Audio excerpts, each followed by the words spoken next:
Something off here broke. Oh my God. Did you break it? Look at that. Oh, a whole ass chunk. Wow. I'm angry. An ass chunk. Jesus. Where did it go? This is breaking. Maybe you're doing it too hard. You're getting too aggressive. Bruh. Chill out, man. Oh my God. So everything hurts. Oh yeah, we're in a lot of pain. Just for a lot of reasons. So last episode sounds like shit. Praying this one sounds good. Checked the sound, but with us, you never know what's gonna happen. We've been going through it, y'all. We had it just like issue after issue with some of these episodes where we had one episode that was like fine, we were gonna put it out, and then realized that one of the cameras was recording at a different frame rate than the other two. There was no fixing it. And then the most recent episode, we had an audio issue where apparently we bumped a cable, and then now everything just sounds awful. It was all distorted. When every time we spoke, it was like distorted, so there was like nothing that I could do to fix it. So then I had to use the camera audio, and it sounds like we're underwater. So today, but we still wanted to put it out because I thought it was a funny episode. Yeah, so that'll be out, unfortunately, I guess Tuesday. I really wish that was over with already, but it is what it is. But had to check the audio today, recorded some, sounds okay, but you never fucking know. Fingers crossed. Yeah. But so I'm wearing my Taylor Swift Reputation Stadium Tour merch. Yes. I'm sure y'all have noticed my Reputation poster behind me. In honor of T-Swizzle's tour officially kicking off. I watched so many live streams of it, and then I was like, oh, I have FOMO. And I was like, wait, I'm going in April. Yeah. I have a fear of missing out, but you're not going to. Yeah. So, but it was just awesome. And I'm like avoiding, you're like watching all the live streams. I'm avoiding everything at all costs because I'm like, I don't want to know beforehand. I just want to go in and experience it fresh. Yeah. And I've already seen too much. I've heard, like, people on Twitter keep talking about it, and people are tweeting about it. And there was one person on Twitter that said that at one point they were watching a live stream of the concert with like 100,000 other people. And I was just like, what? Yeah, that one person, Ryan, shout out to Ryan on TikTok. You had our backs, bro. The opening night, that motherfucker was like, I got y'all. And he made sure we could see her. He is a stand-up man, stand-up guy. Where was his like seats at? Where was he positioned? Like, was he floor or like in the stands? To be honest, it's all a blur. There were multiple people like doing it, so I saw it from multiple angles. He was one that like a lot of people talked about. I don't remember where his seats were. And then it was just like, because we went and saw like Reputation, and so it was still amazing even then in the nosebleeds to see all these light up bracelets and shit, and then to see them again, you're like even just on camera, you're like, God, look at all those people. It's just like exciting. And she apparently broke the record for most people in attendance at a concert. Madonna held the record before, and Taylor Swift broke it. She had, I think Madonna's was at like 69,000 people, and Taylor was just under 70,000. Wow. In a single tour. Or a single show concert. Oh my God. Taylor Swift is the shit, and we're going to see you on April 29th. Let's go. I'm so excited. I am too. I literally was like, ooh.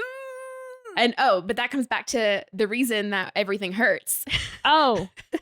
Everything. Body hurts. I was going to say everything. Yes. But yeah, everybody. We have to get in shape for the Taylor Swift tour. We need to and you can say it's silly if you want to, that's our motivation. But like we've been saying for the past 2 months, okay, we need to start working out. We need to make time for it. And life is just, it's really hard to make time. We both are very busy and have a lot going on. But we're like in the crunch time now, and this is our motivation, and we're doing it. And we've done 2 workouts so far, and oh my God, I want to die. It's really bad, guys. Like, it's so horrible. And we did very light weights.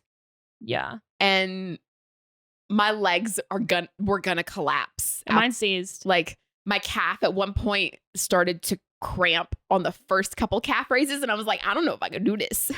Yeah, my lunges they're just evil. Oh. They're created by the devil, and they're the devil's work. And you know what's so funny? So we did an arm, shoulder, back day, and then we did like a leg and glutes day. And I was talking my shit the morning after we did our arms day, and I was like, I prefer training legs. Like my Mhm. legs are stronger. I feel better. Like I feel like I can do more.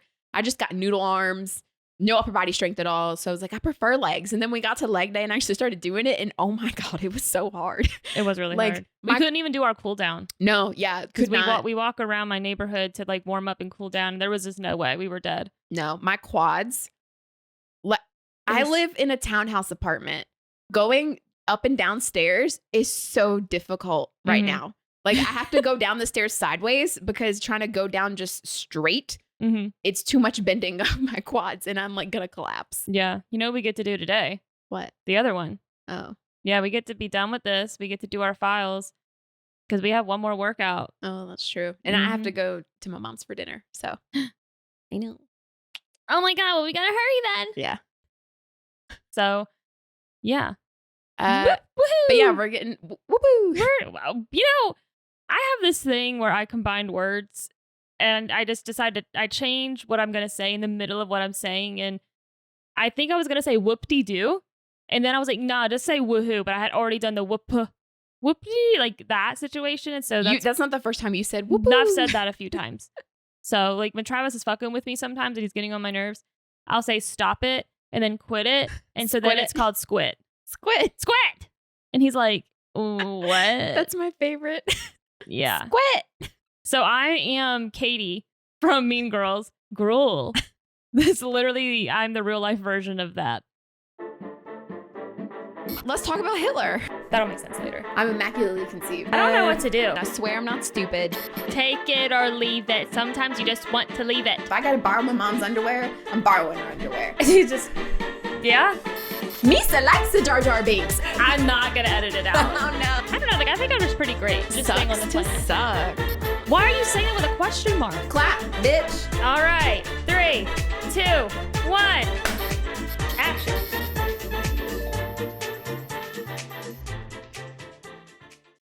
And we're live. What do you guys think? Do you enjoy our new intro? Yeah. Do you like it? Because if you don't, I don't care. Because I like it. It took a lot of time to make that. So we're very proud. Yeah. So we went and saw the new Scream movie. We can call it Scream 6 now because the last Scream was Scream, but not Scream 5. It was just called Scream. Yeah. And you know what I just realized? The last one, that was a red. Because that was 5. Like the V. The V situation. Now it's V, which is, there we go. Very nice. I see what you did there. Nice. I like it. This is our little limited edition poster. Yeah. Mini poster. Well, it's on like nice paper. It's got gloss to it. So they were giving it out at the theater. And we didn't get to go opening weekend because you were out of town. Yeah. But we went and saw it yesterday. And we're going to talk about it. Yeah. We're going to try and be a little more organized in our thoughts. Yeah. We're not going to exactly go through and break it down because that's just, I could not do that in a short amount of time. And I have a lot of thoughts. But my immediate thought is I loved it. I honestly think it was better than the first one they did. Scream 5? Yes. I really, really loved it. And I think that they have proven that they do not need any of the... I mean, there were legacies in the movie, but they don't need them. And I think that is a really unique thing. That is one of the only franchises I can think of that's honestly, truly successful in that, because I know Star Wars did it, but they did rely heavily for like the first 2 movies on them. You know, like the legacy characters. And I think that Scream has done a good job establishing itself that, yeah, we're respecting it, but we're gonna move on. And I think that it's good because they're not trying to hold on to the past. They're doing the let the past die, and they meant it. And I mean, it's there. And they're like respecting the past, but also moving forward. And I just think that it's one of the only franchises I've ever seen do that in a very successful way. Like, I honestly love it. And I'm a huge Scream fan. I've been a Scream fan since I was like a little child. So I didn't have, like, when they first rebooted it, I didn't exactly have any expectations. And so the first movie, once I thought about it more and I really kind of thought about like Scream as like what it is, I do really, really like it. But this one I fucking loved. Like, I'm going to go see it again. I think that when you really like distill it down, yes, you have like these legacy characters that we would call like the main characters from the original trilogy. Then you had the Scream 4 that was sort of a reboot, but not really. No. What was Scream 4? Scream 4 was Emma Roberts, and she was Sydney's cousin. But and like, so it was still very. It was like a spinoff, kind of. No, they were all in it. Like Stewie and that's the only one I haven't seen. I would say, and that's because I couldn't find it. It's still it's still heavily about her. Mm-hmm. So a lot of it is basically Emma Roberts is supposed to. She's the killer along with somebody else. And she's basically trying to become the new Sydney. She wants that attention, the fame, what am I supposed to do? She has a whole monologue about it. Like, what am I supposed to do? Go get a job? Go to college? Like, fuck that. All you need to do is do something on the internet and be famous. And she's doing that whole bit. And so basically she wants Sydney out of the way because she kind of wants to be the new Sydney. And so a lot of it is like that. And so I think that's her cousin technically, because that all happens in Woodsboro. And a lot of it does mirror the first movie. Okay. It's okay. It's I don't dislike it, and that's where Kirby comes from.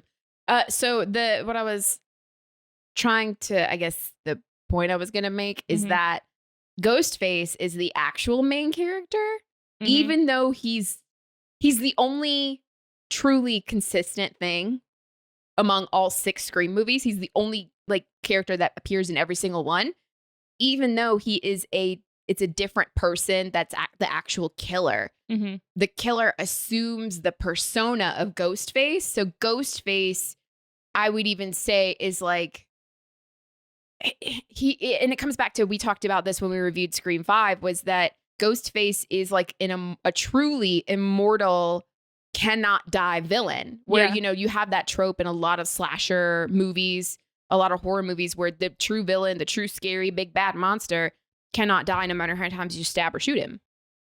And he always just keeps coming back. But Ghostface is like the only true, like, to me, immortal character, in that he's more of an idea and a persona that somebody can take up the mantle of. Yeah.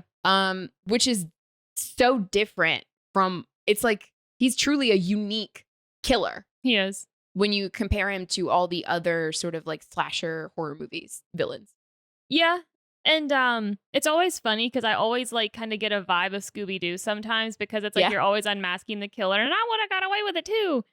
And so, which is just always funny because it's like the second they're unmasked, the illusion is done. But it's like every time you watch a Scream movie, when you see Ghostface, it's like he's the same person every time, because Ghostface in itself, like you said, is a persona, and it's like it's its own thing. He is his own thing. So and the fact that they portray him the same, every single killer that, like, I'm the new Ghostface, when they get that mask on, it's almost like they're possessed or something. It's almost like the mask and the costume is its own thing, and all it needs is a vessel to put it on. And then, because we're talking about before we started recording, how Ghostface is so sassy without ever talking. Anytime they're fully in the mask and you see them on screen, he doesn't ever talk, I don't think. I think in the last movie at one point. Was it at the hospital? He was at the hospital. I think it was a shot where he wasn't, I don't think it was, the mask was in frame, but he was on the phone. But so even then, we never see him like talking like, oh, blah, blah, like a scary movie, where they do that in Scary Movie with him. So I don't think we've ever seen him talk. So like even without any dialogue, while the actual ghost face mask and the whole getup is on screen, even with no dialogue, he's got a personality. Like, you can tell when he's angry. You can tell when he's fucking with you or with whoever he's trying to kill and go after. You can tell when he like is being kind of like sassy. The head tilts we were talking about, like he'll just do like a little.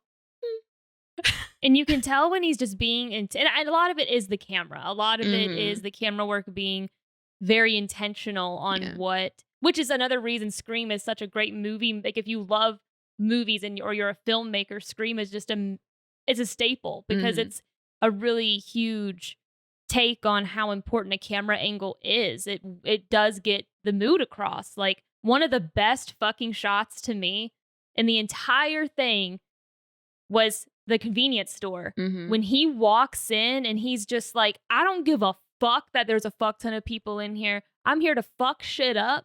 And you get that vibe of this intimidating, powerful being, which is it's almost supernatural in a way. And it's so powerful. And it's like it's the same face the whole time, but it's all about the movement. It's very like intentional. Every single thing has like intention behind it. And it's just so like, I just love it. Yeah, I think that, and anytime a new Scream movie comes out now, we get excited about it. And then you watch it and it's like, it's so interesting to me that, you know, things that you're passionate about, sometimes you can fall in and out of love with them, you know, or you go through periods of like, I'm kind of like apathetic toward it. But then it takes this one thing that can like reignite like the passion and the interest and stuff like that. And I feel like the Scream movies are like that, where it's like you watch it and you're like, oh, I'm obsessed all over again. Like 100%. It's like I just need another injection of the drug, and like I got to go rewatch all of them now because there's so many like Easter eggs too throughout them, and so many callbacks and references, not just to previous movies, but like previous Scream movies, but like other horror movies. Well, yeah, just to movies in general. Like the last movie, they had it to where one of the killers was that girl.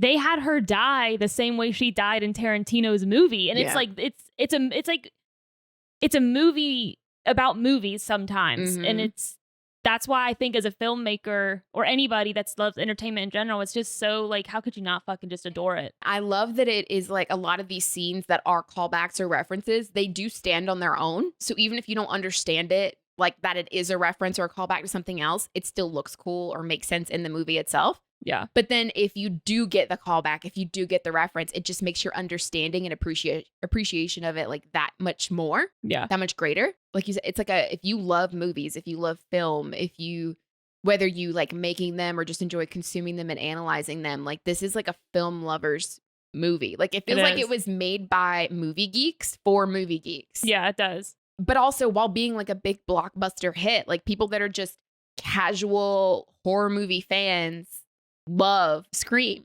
They do. And I was very, very shocked. So when we were going to see the movie last night, we were originally going to go see it at 6. And I went to go get the tickets online, and the theater's full, and it's like the second weekend. Yeah. And I'm like, what the fuck? Like the only 2 rows available were the very, very front rows. And I was like, nah. Been there, done that. Not fun for 2 hours. So we went to the 7 o'clock one and we got some seats or whatever.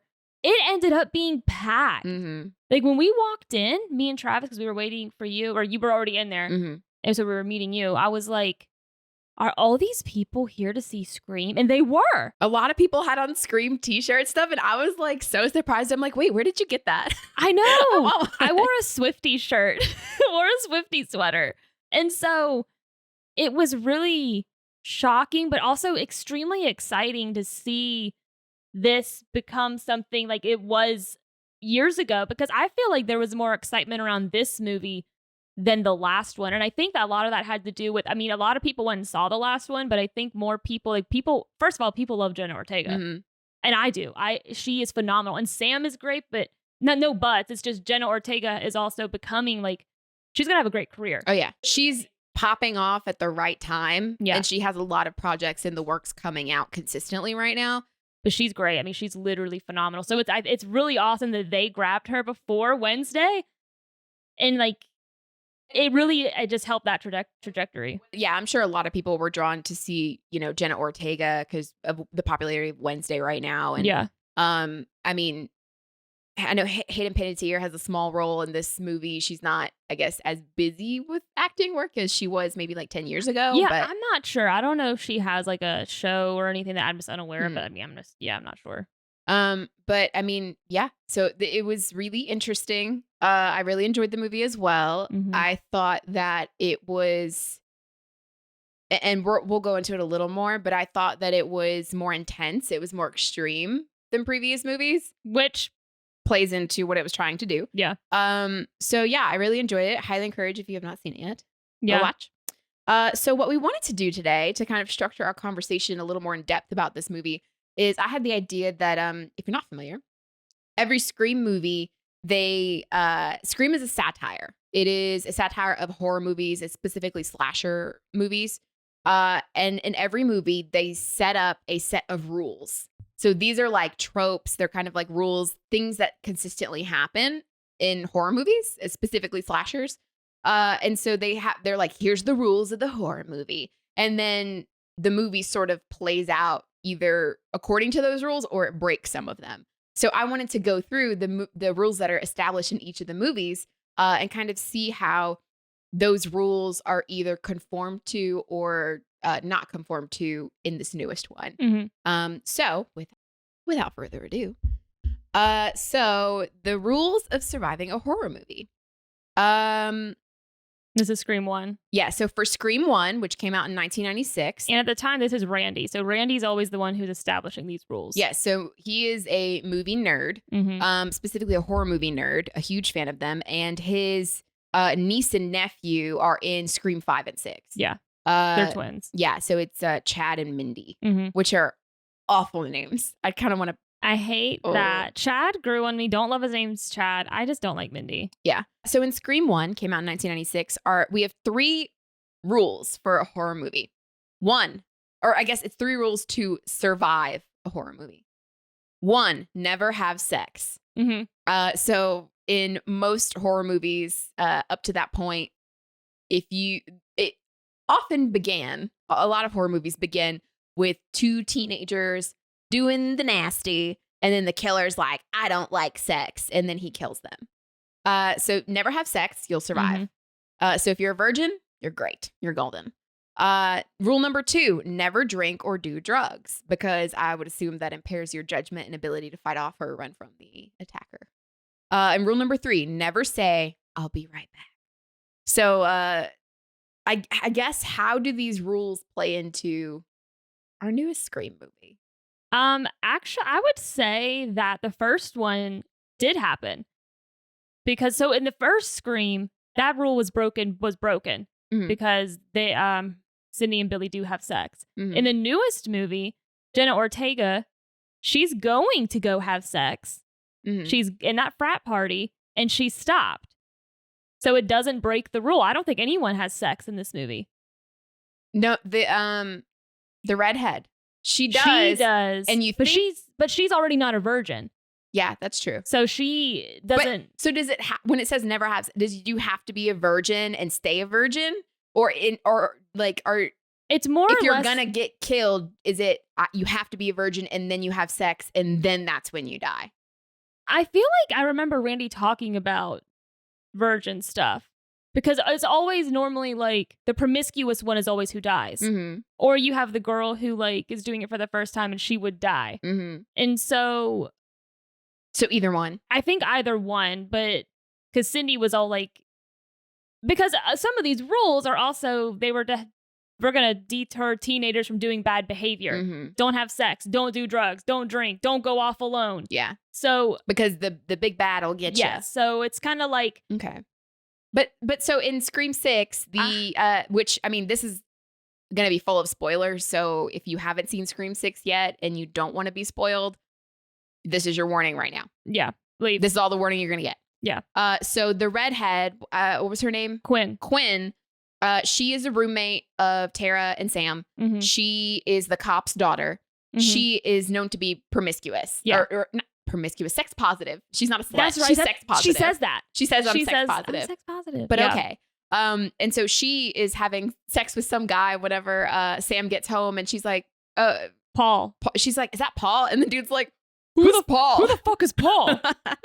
and then Sam's like, ooh, sorry. But so she's, I think, sleeps with like 2 different guys that we see on screen or that we hear on screen. And so it seems like she gets killed. Spoiler, she does not get killed because she's one of the killers. She is in on it. So really, that rule, I don't know if you would say is broken or just Scream breaks the rule.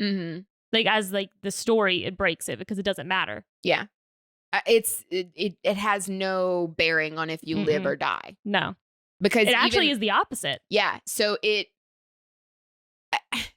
I guess the rule being never have sex. If you have sex, you will get killed. That rule, it's not even like the opposite. because it seems like she's dead, but she's not. They swap out her body, whatever. So she actually isn't killed.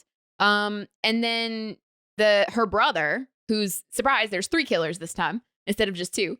There's 3 killers. So her brother, he says that he's a virgin at some point, and then they specifically make the point when he dies and when Tara is stabbing him that he gonna die a virgin. Yeah. So at this point, I would say that doesn't having sex it has nothing to do with if you live or die. No, not in this movie. Which, I mean, I think if you want to look at it a certain way, is sex positive, because it's saying that whether you do or don't have sex it holds no weight in terms of your your morality. Yeah. And if you live or die.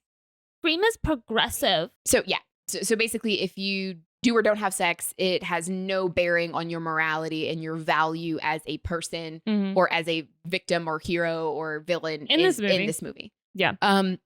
So never drink or do drugs. They did all that. Yeah. So I wouldn't say even like. Did they do drugs? They at least drank. Yeah. I mean, they were drinking at the beginning. Okay. So again, that really doesn't. And they all lived. Yeah. Everyone at the frat party. So all the main characters, the core 4 as they call themselves. Yeah. The girlfriend, Mindy's girlfriend or whoever. Yeah. And then never say, "I'll be right back." That did Hayden Panettiere, did Kirby, did she say that when they were finally in? When she was bouncing and checking. They were in the room and she was like, "Hey, everything's all done. I'm gonna go up here and do whatever we thought." Yeah, it was after she had showed them like the elevator cage, whatever locks. She has the only gun and the only card. Did she say she was gonna be back? I don't remember. I don't remember either. I want to go and watch it again with like a notepad. Yeah, me too. Okay, so those were the 3 rules of basically how to survive a horror movie in the first Scream. Yeah. And I know that I'm sure they go more in depth and Randy does more of an explanation. Yeah, they always do. But those are the kind of the 3 core rules. So, which remember, this is more of a reflection of this. If we're going through parallels, there's probably a more reflection within the second movie's rules than the first, just because, like they said, sequels are always different. They have their own set of rules. Yeah.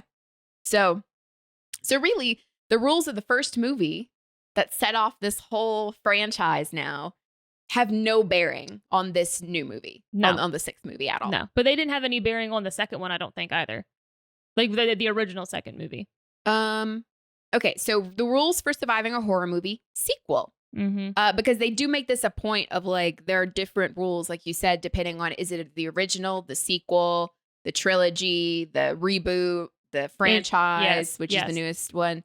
So the rules for surviving a horror movie sequel. Scream 2 came out about a year later in 1996. And here are the 3 new updated rules. 1, the body count is always higher. So more deaths. They both came out in 1996? This came in 97. Sorry. Okay, I was like, huh? Okay, sorry. The body count is always higher. Death scenes are always much more elaborate with more blood and more carnage. Never, ever, under any circumstances, assume the killer is dead. I feel like all 3 of those apply to, I feel like, they all apply to this movie. So and we noticed there's a lot of parallels between this one and the second movie, 100%. Which you would assume, because it is technically considered a reboot of the and continuation of the franchise. The 5th one was considered the reboot, right? And so the 6th one would be like paralleled with movie 2. It makes sense, right? All those 3 still apply. They did. And it's kind of a reiteration to a little bit of the same rules that they talk about specifically in this movie. Yep. So the body count is always higher. It definitely was. A lot more people die. The death scenes are always much more elaborate with more blood and carnage. This one was vicious. It was vicious. My favorite scene was that convenience store. That was my favorite scene. I just loved it. Even like the opening scene of this, you have your typical sort of like intro sequence where somebody answers the phone and the killer draws them out and then they get stabbed. Homie went in on her, right? Yeah. And I was just like immediately the first 10 minutes of the movie, I'm in my seat like, oh, So yeah, the death scenes were definitely much more elaborate, more blood, more guts, more like every time they like, it wasn't enough just to like stab somebody. They had to like shove the knife up and rip them like, belly button to sternum or twist it or like stab them multiple times or like really go in. Yeah, they did. And so it was very gruesome. If you're squeamish, not the movie for you, which I can be sometimes. So I was just like, ooh, squinting my eyes a little bit. But yeah, but Scream also has like this like unrealistic kind of thing with it. So there's just, you're just like, it's so aware that it's a movie that sometimes like, that's why like I can't do a Rob Zombie movie. It's like gore porn to me. I hate it. Like that shit makes me sick to my stomach. It's just not for me. But Scream you're so aware that it's a movie. There's something that it's like, I don't feel as bad. I will say, it's like, I agree with the like, it's aware it's a movie because it's not too realistic, where even though it's like more gruesome, it's a lot more stabbing. It's a lot more like just sticking in the knife and slicing or twisting and stuff. You still don't see, I feel like there is blood, but it's like timed well because not every single stab is like covering people in blood. It's not guts hanging out. It's not, even when people do get stabbed and that they're in a ton of pain, bro, they should be dead. They should be dead. But they're still able to do stuff. They're still able to try to escape. Or like that one girl was in the alley, like the first kill. She was screaming. She was done. Yeah. She shouldn't have been screaming no more. Like that, not with like that strong. I mean, she was screaming for a long time. Yes. It was like, bro, like you're dead. It's like too much. It's like, and so that's why you just know it's a movie. I think they have found a very good, like, they're right on the edge. They do a good job of teetering on the edge of like, oh God, it's a lot. But it's not so much that it completely grosses you out. Yeah. So I think they do a good job there. Yeah. So the third rule, never ever under any circumstances assume the killer is dead.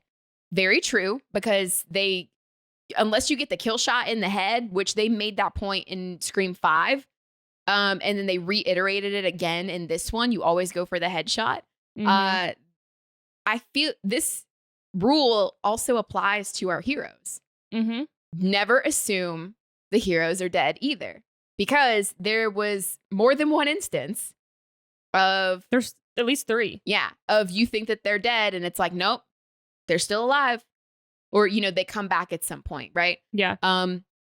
So I like that now it feels like that rule consistent with the rules of the first movie is that it's almost like not a parallel. It's the rules. Maybe it's the opposite. So it's an inversion. So like the rules of the first three rules of the first movie. Fuck if I can talk. The 3 rules of the first movie where it's like they don't apply whatsoever to villain or hero. Now we've got this third rule from the second movie of don't under any circumstances assume the killer is dead. Now that rule applies to both people. Yeah. To both the heroes and the villains, which I think is interesting. Yeah. Anything else? No, I think that's pretty much covers that. Okay. The rules for surviving the last chapter of a horror movie trilogy. Scream 3. That's the one I've seen the least. I think. Oh, I don't know if I remember Scream 3. I don't know if I've seen the first 2. I havenent seen 4. They said this is the only one that has one killer. Who was it? I don't remember. We need to. Scream 3 is the one I've seen the least of. Now, I started to watch it last night, and then I was just like, man, and I kind of remember it because Cotton's in it again, because he's in the second one, and he was in this one too. And I don't remember who it is. And it has a lot to do with Sydney's mom. I remember Sydney's mom was talked about a lot in her Hollywood career, what she wanted before or something. Okay, so it says the last installment in the Scream trilogy is set in Hollywood, where Stab 3 is being shot, with Gale Weathers and Dwight Riley on set as advisors to Jennifer Jolie. Unfortunately, a killer decides to off the cast in the order of the screenplay, and only Sid Prescott, now in hiding under the killer, tracks her down, now in hiding until the killer tracks her down, can solve the riddle. I vaguely remember this because they were on set. Yeah. And it was like identical to like Sydney's neighborhood and house and stuff. I remember it. I just would have to rewatch it. But anyway, what are the rules? And we'll see. So this movie came out in 2000. So it brings us into the new millennium. So the 3 rules for Scream 3. 1, the killer is superhuman, which we already touched on a little bit. In that the Ghostface feels very like almost supernatural in some respects, and is like he will never die. He always comes back. So killer is superhuman. 2, anyone, including the main character, can die. And then 3, the past will come back to bite you in the ass. Yeah. So killer is superhuman, check. We got that in this one. He seems to never die. Yeah. And even then, like the spirit of Ghostface and who he is as a killer character is inherently superhuman. And it's funny because like he's the goofiest fucking slasher villain, dude. He trips over everything. He breaks every glass table that is ever in the Scream movie. He trips over every couch. He is just clumsy as fuck. Well, you've got to think in that mask, the visibility is not great. But I think it's funny because it's in the moments like that. That's where the person under the mask is bleeding through. Yeah. Versus like the Ghostface persona because they're just human. You see the human inside the superhuman. Yeah. And so, but yeah, it's just funny as fuck because it's like goofy as fuck though. I feel like, because sometimes I'm like, if y'all would quit running and stab his ass, you could do it. But y'all too busy running. Like he'd knock the fuck out sometimes, y'all. But then, okay, so even when he is knocked out. Well, yeah, because like with Gail, he was knocked out. She went to grab the knife to stab him. He stabs her with a glass shard from the table.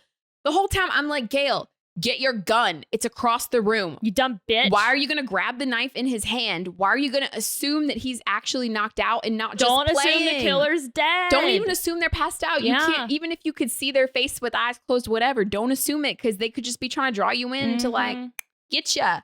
Which, it's like, and it's in that kind of moment the whole like he's superhuman thing bleeds through because it's like he got hit in the head with a fucking iron skillet at one point and he was like, like it's weird, like you said, it's like a possessed, like they're possessed, and they just keep coming. It's like when they're passed out and their humanness is like too apparent and they're vulnerable. It's like that's when the possession of Ghostface shines through and he like takes I mean, I know that's not what it is, but it feels like that sometimes because you're like, how the fuck? Supernatural. So anyone, this is rule 2, anyone including the main character can die. That did not apply this movie. Because none of the main characters died. None of them. I mean, you feel like they could. Well, yeah. So, I mean, there's, because that can be sort of the issue sometimes that takes the audience, with certain like slasher movies, it takes the audience out of the experience. Because if you know that the hero is going to survive or all of the hero, usually it works better, I think, if you have multiple main characters. Because then there's the chance that one of them won't make it and you still have the others to carry on the franchise and stuff. I thought one wasn't going to make it. Yeah, freaking. I was like, come the fuck on. Come the fuck on. I'm sorry. It would have been fine. Maybe that's going to be the third one. Maybe that'll be in their third one. Someone will finally die. So I think that, but like to finish my point, I guess, was that I feel like sometimes the knowing that the main character always wins, always survives, whatever, can take you out of the experience of the movie a little bit as a watcher. Because then like the stakes aren't real, you know? You don't really go on that emotional roller coaster sort of thing. I mean, there was like 1 or 2 moments in this movie where like genuinely my heart was beating fast because I was like, oh my God. You know what? I was trying to show you. I didn't show this in the theater. At one point, my watch told me that my heart rate went up to 120. It was like, are you okay? And I was like, no.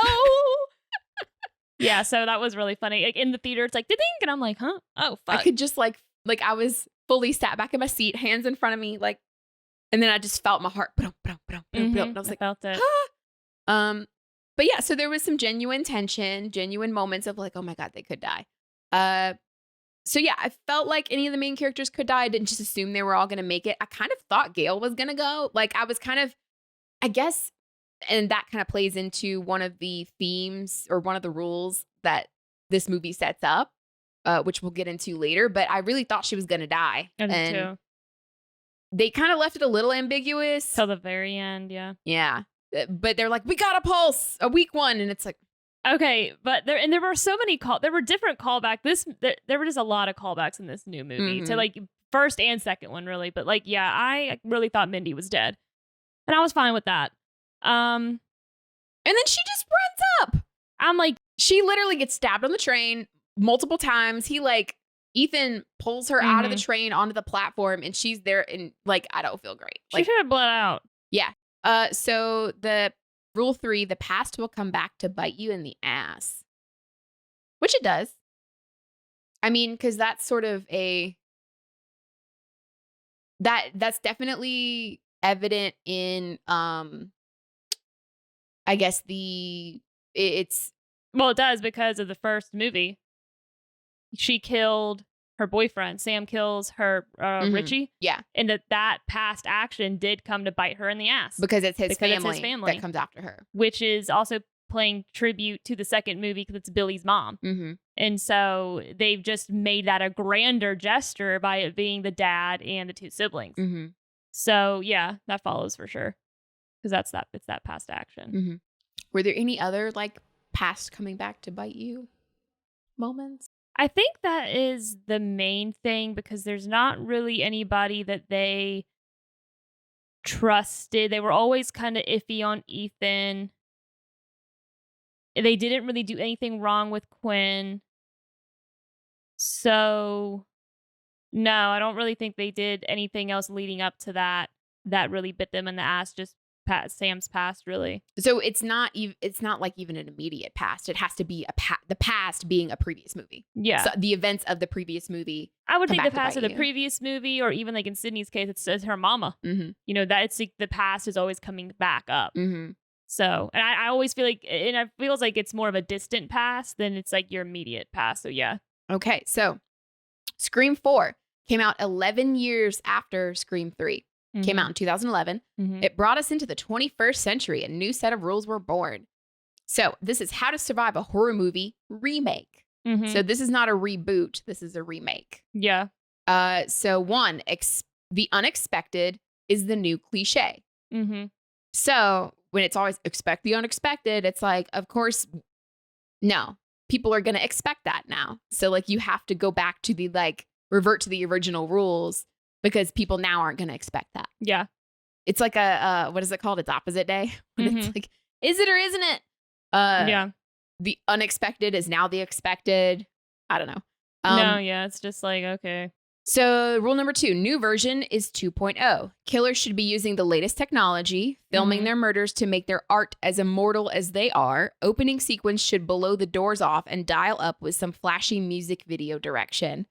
Rule number 3, kills are always more extreme, but that's not a new rule. That's a pretty consistent rule. You just you have to keep upping the level of gore and how gnarly. You're trying to outdo the first one. So yeah. Or what the one before it. Rule number, that was 3. Rule number 4, virgins can die. And then rule number 5, don't F with the original. Don't fuck with it. That is, which plays into rule number 1, kind of, expect the unexpected is the new cliche, so you kind of have to revert back to the rules of the original. I feel like one of the biggest rules that rule number 4, I think, was a lot more pointed towards Sydney and her cousin, because Sydney's the original final girl from Scream. And Emma Roberts' character is her cousin, trying to basically manufacture her own story and trying to be her, so she's fucking with the original, and then she stabs. She don't get very, very far. So Scream 4 is, I liked it, but it definitely feels like the rules are a lot, they don't feel as solid as even 5 and 6. They feel a lot more solid. It's almost, I don't know. So what was the first one? The unexpected is the new cliche. Which it kind of breaks, because Emma Roberts, you don't expect her to be the killer. So it's like they don't do the expected. I mean, so the expected, who's the killer? It's always like the love interest. It would have been her love interest, right? Or his, or like an obsessive stalker maybe. But it's always always the love interest. It's normally always a love interest. So that's what's expected, because I mean that's the love interest Billy in the first one. Yeah, it's the love interest in the second one.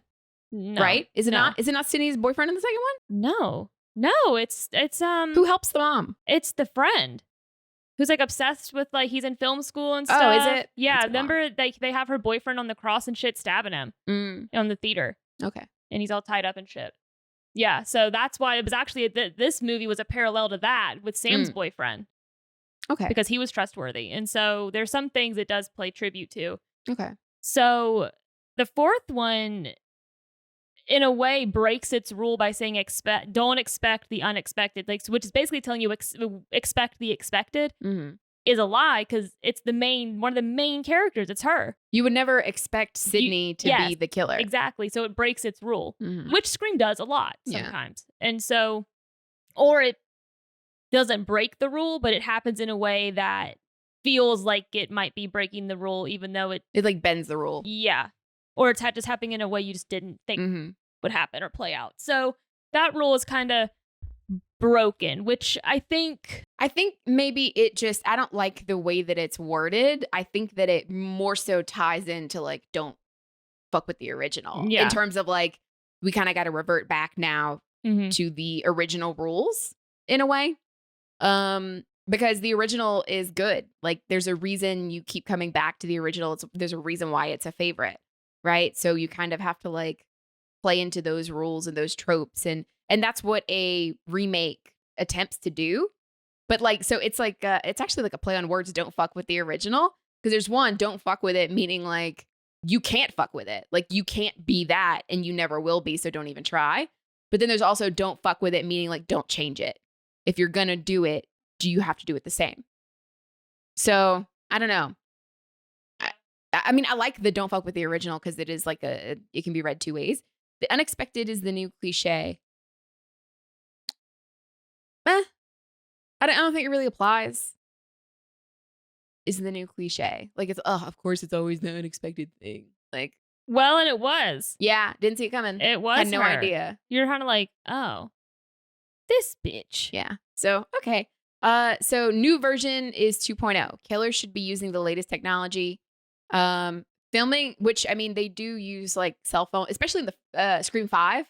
They were the opening scene with Tara in the house, and they're using like the alarm system app on her phone and stuff, and her cell phone, and so that does use the latest technology. Filming their murders to make their art as immortal as they are.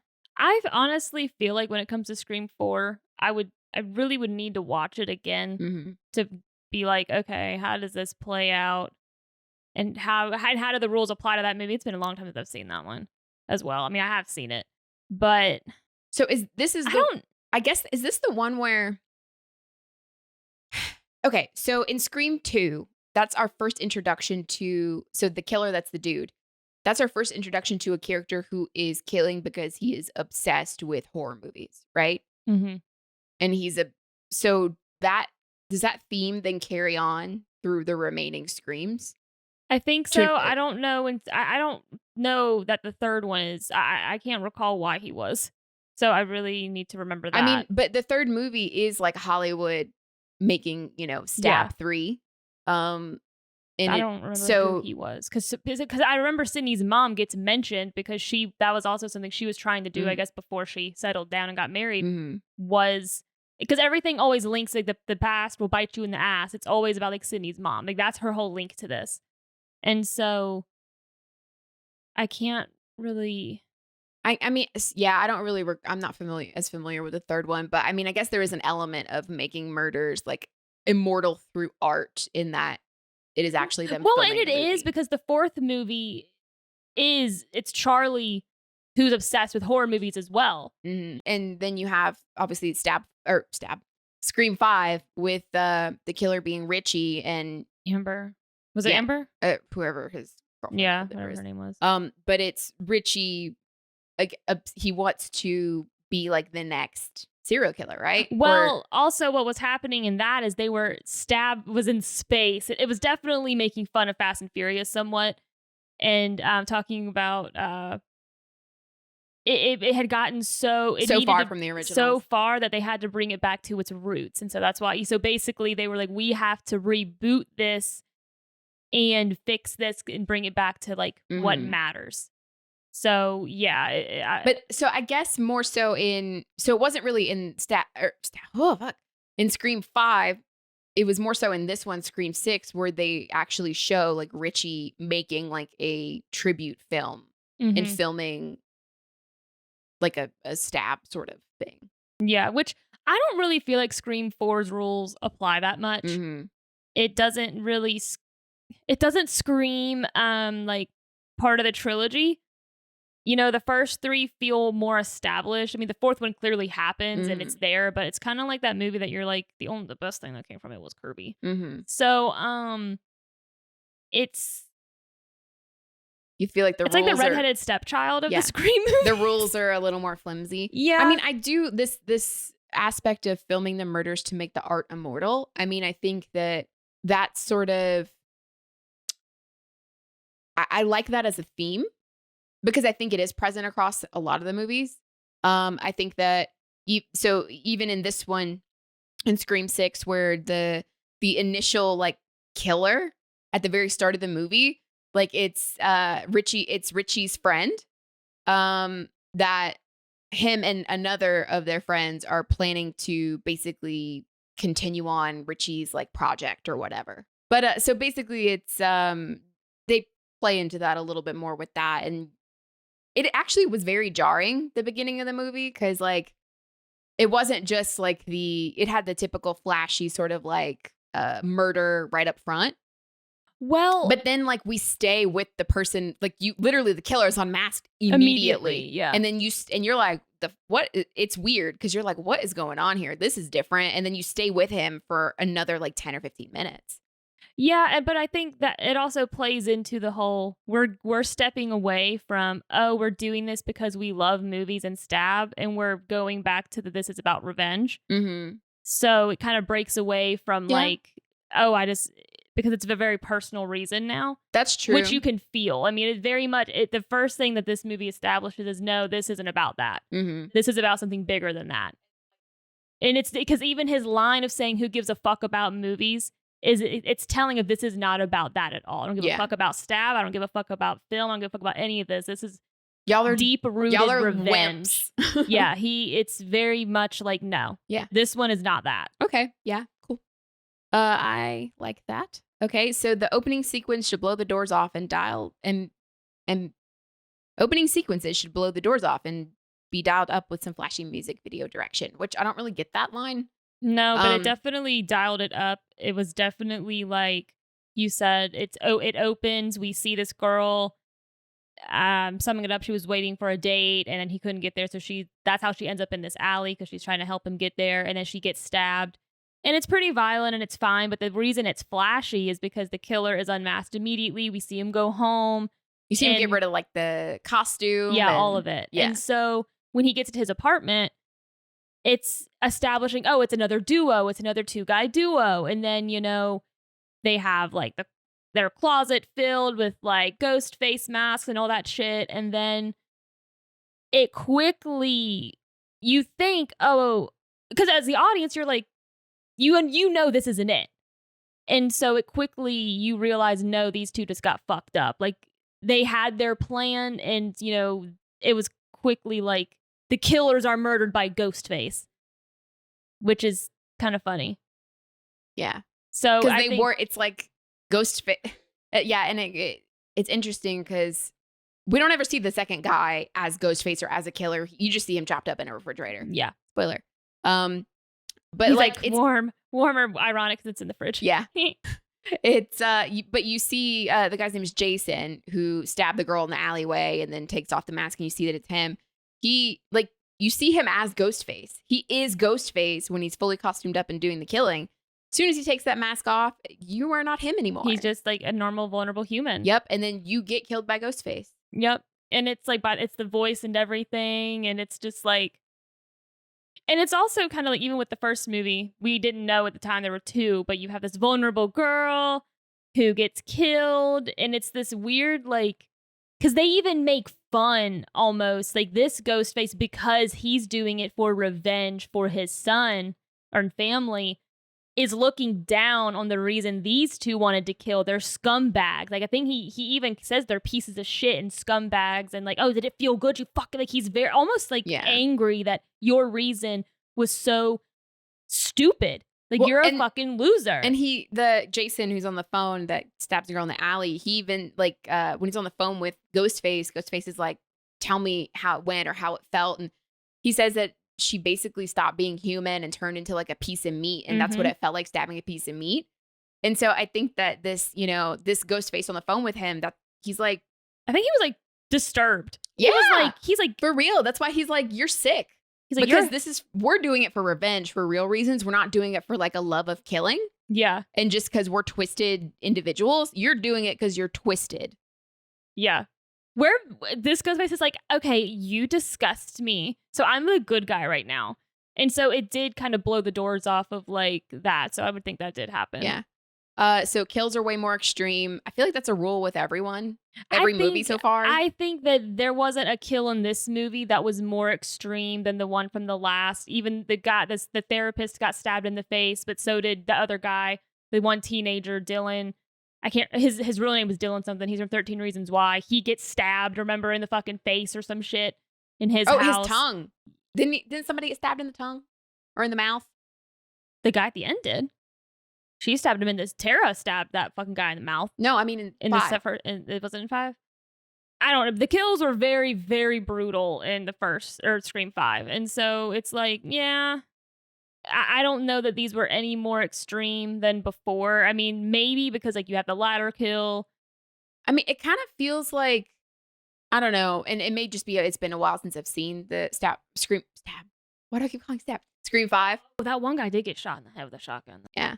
But I feel like anytime somebody was stabbed, it was like stab, like multiple, like going in on people. There were a lot of off-screen kills too, like Gail's boyfriend, the guy in the refrigerator. Yeah, I mean, it really Quinn's boyfriend, even Quinn to an extent. I mean, yeah.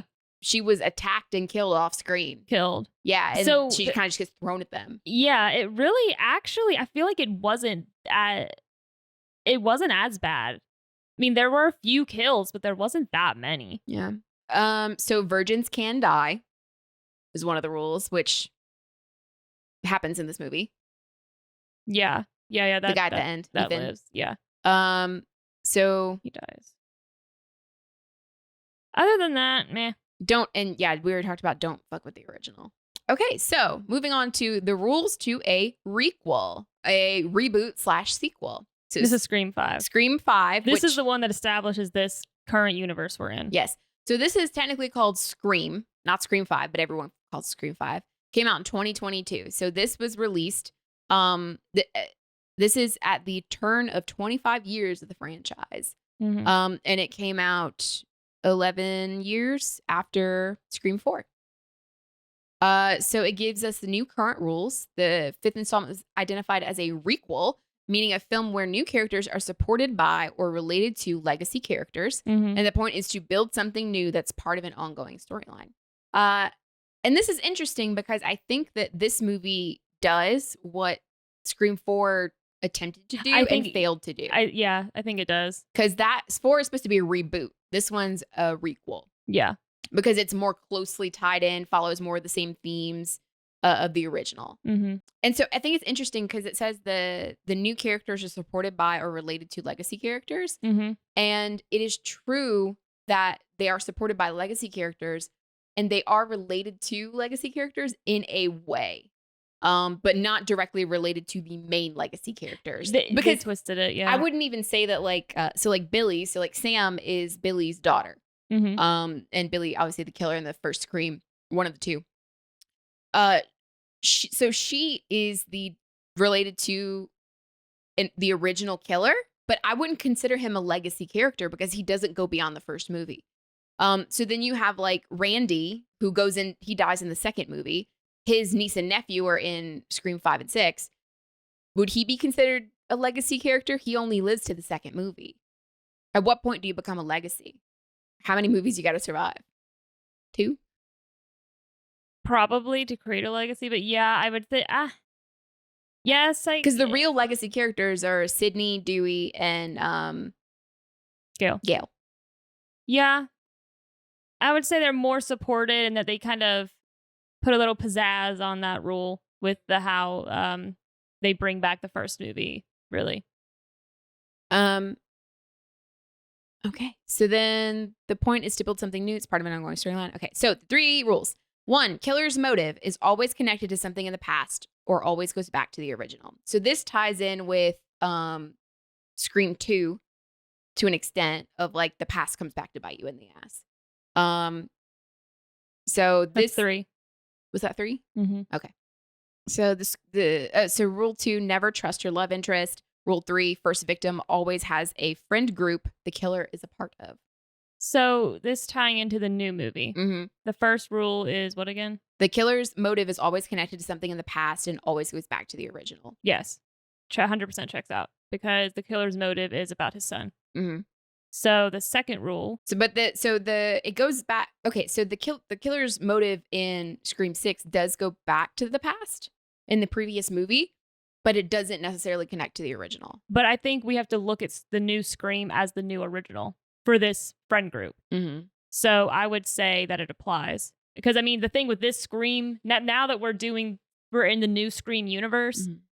I think we have to look at it through the lens of like this Scream from 2022 mm-hmm. is the new original. Ah, got you. Okay. For these characters anyway. Yes. Okay. Then yes, I would agree. So it's a little like it's a little 1-2 punch if you think about it, because the Scream 5 does connect to the original Scream 1. So it is connected to the past in that way, especially because, we get Sam, who's related to the original killer. And then you have in this one, you have a connection to the past in the new original. Mm-hmm. Okay, yeah, cool. That makes sense. Okay, so rule 2, never trust your love interest. So in Scream 1, which we talked about a little bit, Scream 1, the love interest is a killer. Mm-hmm. They don't trust the love interest in the second movie, but he turned out to be Gucci. Which was exactly what happened in this one. Yeah.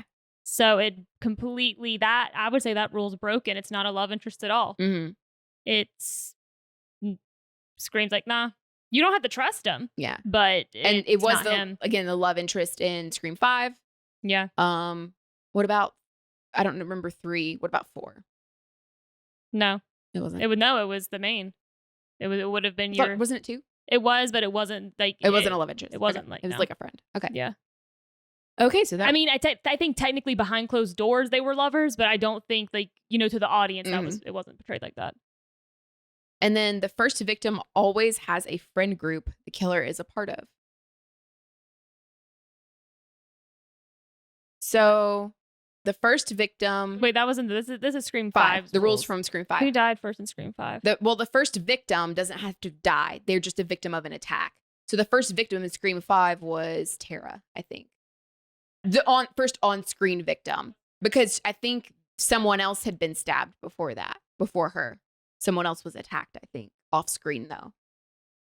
So the first on-screen victim. So was the teacher in this one. Yeah, she's not a part of the friend group. Mm-mm. Okay, but the twist on that, it does kind of go back because they're not our Ghostface. Mm-hmm.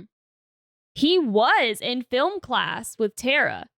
Mm. The first true victim is. Yeah, okay. So because the first true victim that is killed by our killers is him who goes to school with Tara. It's Jason, yeah. And he's like, hey, you coming to the party doing this, you doing that? And he's all talking to her and shit. They're buddies. So yeah, I would say he's friendly at least with them. Mm-hmm. So I think it would apply.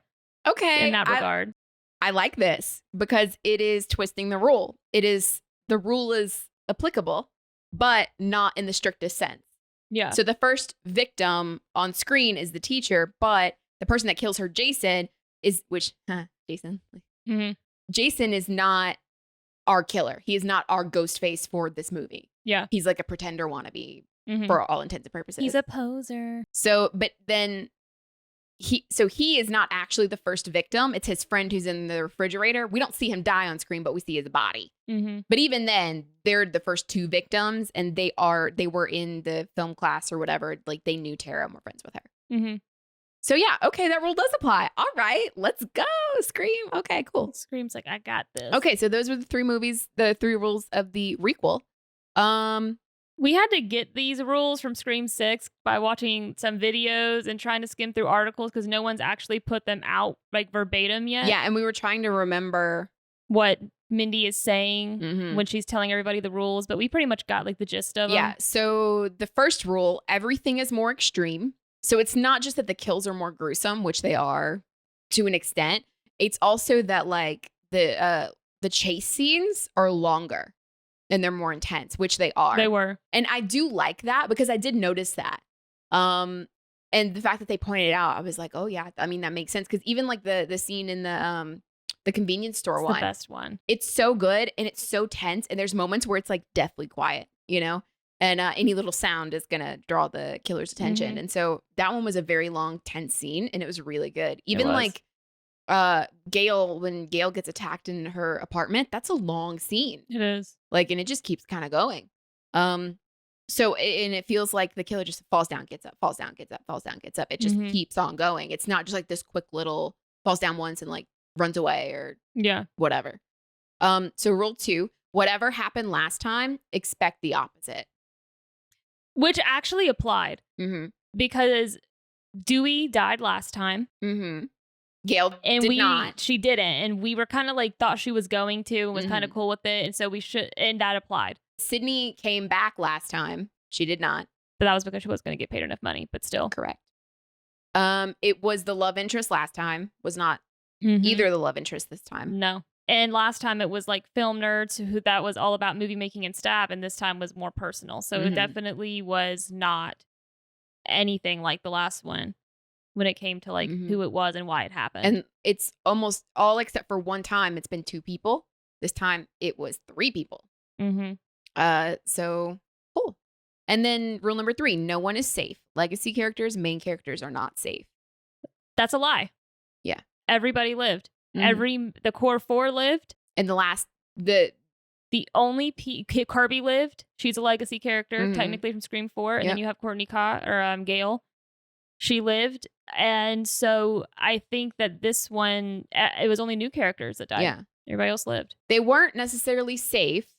They weren't safe, but because they all got hurt. Yeah. Did every main character and legacy character got injured that appeared in this movie? What's his name should have died. Chad should have been dead. He had both of them on him at one point. He got stabbed at least 20 times. So I'm like, that is definitely just a callback to Dewey surviving in Scream 1 because that's why he's like all fucked up. Yeah. He was supposed to die, but they just loved the actor so much and they were like, okay, Dewey lived. Dewey lives. And we're cool with that. Yeah, there's the callback when they pull him out on the stretcher, and then he's got the mask, the oxygen mask on, and he kind of like thumbs it up. Yeah, and guys, this is gonna be a quick wrap up because we got to go. It's an hour and a half long, so you're welcome for that. Yep. Go see Scream. It's really, really good. We loved it. We enjoyed it. I'm gonna go see it again. And I think in the future you can see us probably break these down more later, but it won't be here. We have plans. So anyway, we shall see you. No, we will not see them. We will talk at them later. We'll talk at you next time. Don't even say next week. Whenever it comes out, we'll talk to y'all at y'all later. End it. Whenever it happens. Make it stop. Bye. Bye. Thanks for watching. So how about that chicken? Are you feeling the chicken? I'm kind of feeling the chicken. If you enjoyed this episode, hit the like button and subscribe to our channel. Turn on notifications to make sure you don't miss any future uploads. Talk at you next time. Bye.